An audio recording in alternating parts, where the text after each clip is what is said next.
this will include the largest ever rollout of live facial recognition technologies across England and Wales. In London, in just 2 years, the Metropolitan Police have made 1,700 arrests.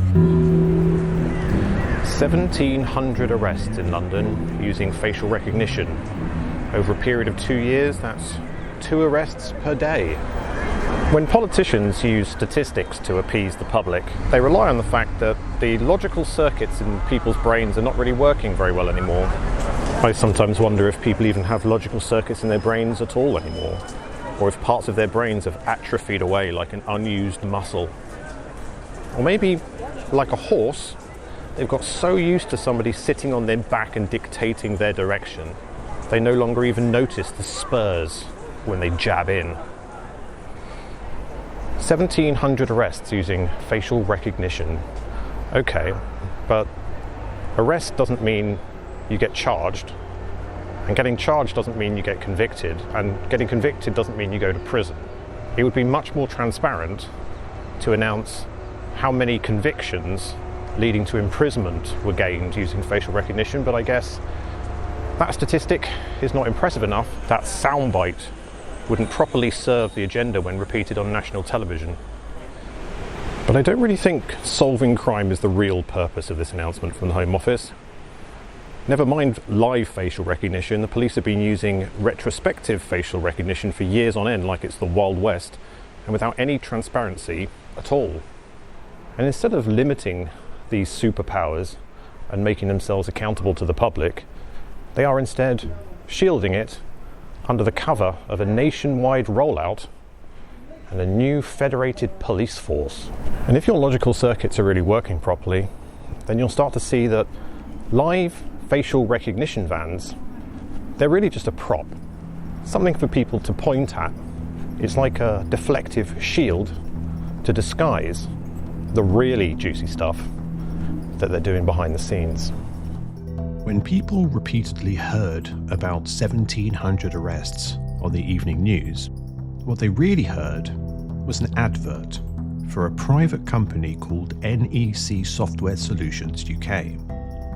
That's the main provider of facial recognition technology to the police force, and the company that will profit from this nationwide expansion. The hook for the advert is that without the use of their software, there would be thousands more criminals roaming the streets. In psychology and advertising, that's called fear appeal, using fear to sell a product or idea. The message of fear is that the police are failing and they're putting us in terrible danger, and that the brain drain in the police force due to lowering their standards for recruitment and training is so severe that they're no longer able to be effective in the very basics of their role. Imagine you hired a translator, and when they actually got into the job, you realised that they couldn't understand foreign languages at all. In fact, they were just using an app. Well, at that point, you have 2 options. Option 1, fire them and hire somebody who actually has talent. Option 2, fire them and hire a cheap imbecile who knows absolutely nothing about anything but can at least click a few buttons on a computer screen. The government are going full sail into option 2. Replace the expensive, talented people who have the ability to judge nuance and context, and replace them with button-pushing imbeciles who really have no idea about the principles of real policing. They say the use of artificial intelligence in policing will not replace human judgment, but that's really missing the point entirely. The use of artificial intelligence in policing will make human judgment atrophy, like an unused muscle. There is no need for faltering human judgment in their brave new world. You don't need to judge anything when you have a digital crystal ball. Palantir, the crystal ball from the Lord of the Rings that allows you to see anything occurring in the world, past, present, or future. An ominous name for an American software company that already has its fingers in the nervous system of the UK.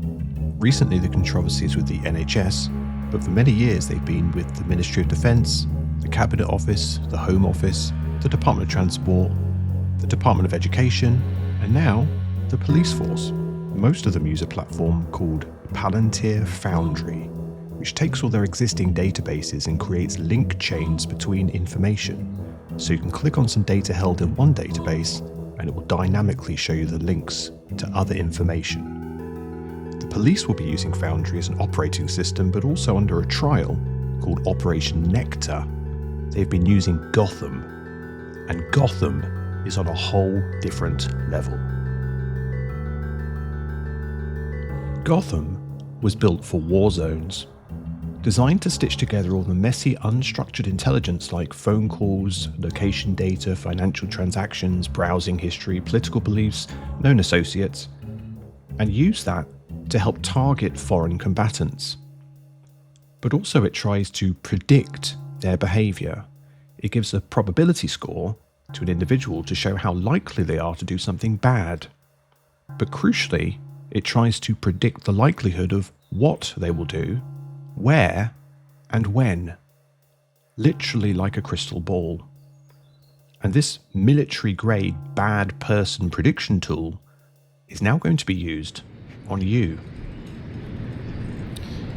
They're not going to let you know that they're routinely processing your personal data to aid their investigations.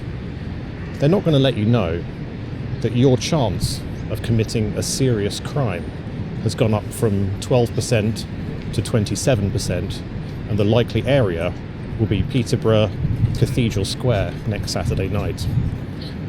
You may not even realise that for whatever reason your chance of committing a crime has gone up, but they will know, or rather the machine will know. How about the chance of you breaching the peace at a protest next Saturday based on an AI assessment of your political beliefs, your geographic location, and your drinking habits? How high does this probability score have to get before they actually come around your house and attempt to arrest you for something that you didn't even know you were going to do next week? These are the questions they're going to be asking themselves. That's what the trials are for. Of course, yes, they will repeat on the television that it's only for very serious organised crime. But of course, that's how they get their foot in the door. That's how they jab at you with their spurs.